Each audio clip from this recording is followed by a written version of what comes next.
Hi, this is Mike Bento and TJ Chella coming to you today from Charles River Park Health Club. We want to talk to you today about the hip thrust exercise.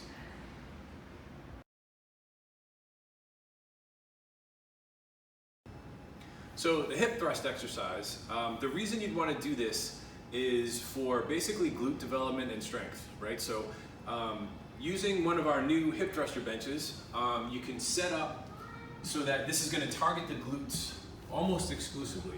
You're going to get a little bit of hamstring and some core work with it too, but this is pretty much exclusively a glute exercise. So for the setup, we're going to have TJ kind of load the bar first. So setup, you can see he's set up in front of the hip thruster bench. He's going to roll this bar up onto his hips, and this is going to go basically like in the crease of the hips. We usually recommend putting a pad on the bar because it's a little uncomfortable unless you've got a lot of muscle in that area. If your bones kind of stick out in the front there, you might want to use a pad. We definitely recommend that. So you're going to look at a couple different things. His shoulders are up on the hip thruster bench.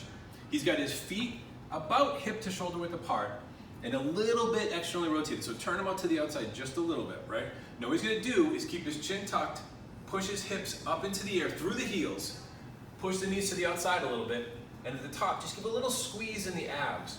You definitely don't want to let your low back arch when you're doing this. So when you come to the top, you don't want to get any sort of arching here. So you want to be basically a straight line from your knees to your hips to your shoulders, maintaining that chin tuck position. And you can see he's coming up basically to a nice straight line.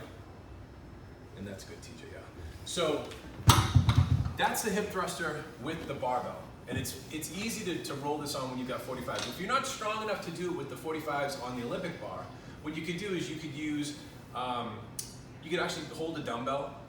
You could put one of our rec bags, which is basically a weighted sandbag, to do this. Actually, if you're really new to the exercise, you could just do a set or two without the weights altogether, just with the hip thruster bench to get the feel for the exercise. But this is typically how this exercise is done.